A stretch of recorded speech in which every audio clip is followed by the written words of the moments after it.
안녕하세요. 저는 홍보팀 박영진 프로입니다. 이번에 저희 SK건설 사부인 스카이즈의 쩐내 투어를 따라가보고 리뷰해 보았습니다.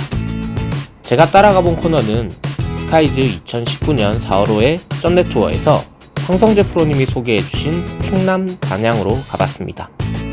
단양은 서울에서 약 2시간 떨어진 내륙 중심에 위치해 있는데요.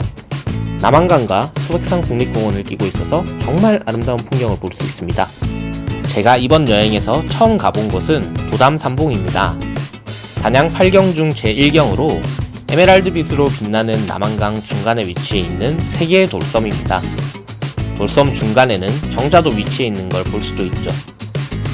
산봉하면 또 생각나는 게 있죠? 맞습니다. 조선 건국의 설계자라고 불리는 산봉 정도전입니다. 도담 산봉에는 정도전과 관련된 이야기가 있는데요. 도담 산봉은 원래 강원도 정선군의 산봉산이 홍수 때 떠내려와 지금의 도담 산봉이 되었다고 해요. 그래서 정선 사람들은 단양 사람들에게 산봉에 대한 세금을 부당하게 요구했죠. 그때 소년이던 정도전이 기지를 발휘했어요. 산봉이 물길을 막아 오히려 이곳 사람들이 피해를 보고 있으니 정선에서 도로 가져가시오 하고 말이죠. 정선 사람들은 더 이상 산봉 문제를 논하지 않았다고 합니다. 이런 이야기가 있을 정도로 정도전은 도담 산봉을 좋아했고 그의 호인 산봉도 여기서 따왔다고 하네요. 겨울에 오면 얼어있는 남한강과 그 위에 도담 산봉을 볼 수 있어서 색다른 아름다움이 있었지만 황포 돛배를 타고 남한강 투어를 할 수 없어서 조금 아쉽기는 했어요. 주차장 옆에 산으로 올라가면 탁 트인 남한강 풍경을 볼 수 있는 정자가 있고요. 거기서 100m 정도만 더 걸어가시면 단양 8경 중 제2경인 성문이 보입니다. 무지개 모양으로 생긴 이 돌문이 크면 얼마나 클까 했는데 가로가 20m, 세로가 30에서 40m 될 정도로 정말 크더라고요. 도담 산봉을 보고 운동할 겸 올라가셔서 성문 사이로 흐르는 남한강을 보시는 것도 좋은 추억이 될 것 같습니다. 아침부터 구경도 하고 등산도 했더니 밥 먹을 시간이 훌쩍 지나버렸어요. 점심은 마늘 석불고기를 먹으러 가봤습니다. 단양의 특산물 중 하나가 마늘인데요. 그래서 마늘 석불고기 말고도 마늘 쭈꾸미, 마늘 만두, 흑마늘 닭강정처럼 온통 마늘 세상이었어요. 입맛에 맞는 음식을 드시면 될 것 같아요. 제가 간 곳의 정식은 1인 18,000원이었는데요.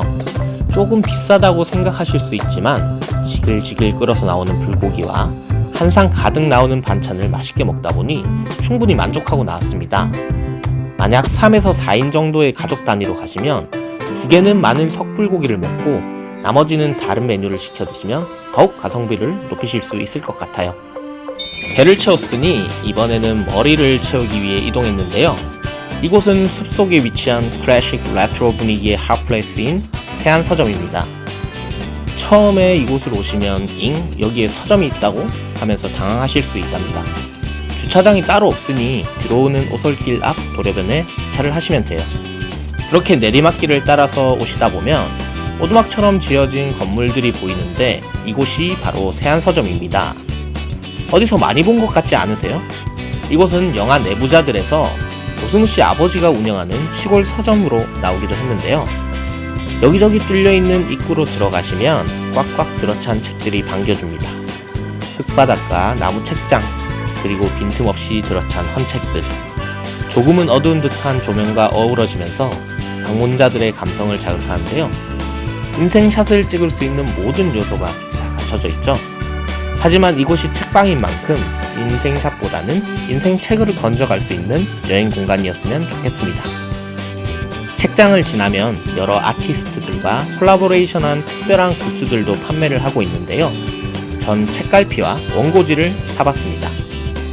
편하고 세련된 공간은 아니었지만 장작 타는 냄새, 계곡 물소리, 흙을 밟는 강촉 등 오히려 다녀오고 나서 가장 기억에 남는 공간이었던 것 같아요. 마지막으로 간 곳은 바로 카페산입니다. 남한강과 소백산 국립공원이 맞닿은 곳에 위치한 카페인데요. 이름 그대로 산 중턱에 위치해 있습니다. 구불구불한 좁은 길을 따라 올라가다 보면 카페산이 위치한 탁 트인 전망 공간이 나옵니다. 이것도 전지적 창견 시점 프로그램에서 이영자 씨가 방문해서 더욱 유명해졌죠. 들어가 보니 맛있는 빵 냄새가 먼저 반겨줍니다. 직접 이곳 주방에서 바로 빵을 만들어서 나오니 더욱 맛있을 것 같네요. 주문을 기다리면서 밖으로 나와보면 산과 강이 어우러진 절경이 사진을 찍으라고 말하는 것 같아요. 커피 한 잔과 출출할 땐 빵과 함께 멋진 풍경을 본다면 정말 기억에 남는 여행이 되겠죠? 그리고 또 하나, 바로 옆에 패러글라이딩을 할 수 있는 장소가 있습니다. 제가 간 날은 날씨가 무척 좋아서 뛰어내리시는 분들이 많으셨는데요. 카페 산에서도 이벤트로 패러글라이딩 이벤트를 하더라고요. 10살 친구가 그냥 뛰어내리는데 정말 대단했습니다. 전 무서워서 못합니다. 자, 이렇게 단양 여행이 끝났습니다. 어떠셨나요? 가까운 곳에 사신다면 당일치기도 충분히 가능할 것 같고요. 1박 2일로 가셔서 단양의 다른 풍경이나 다른 지역도 같이 둘러보고 오셔도 좋을 것 같습니다. 그럼 이번 투어는 이렇게 마무리하겠습니다. 안녕! 구독과 좋아요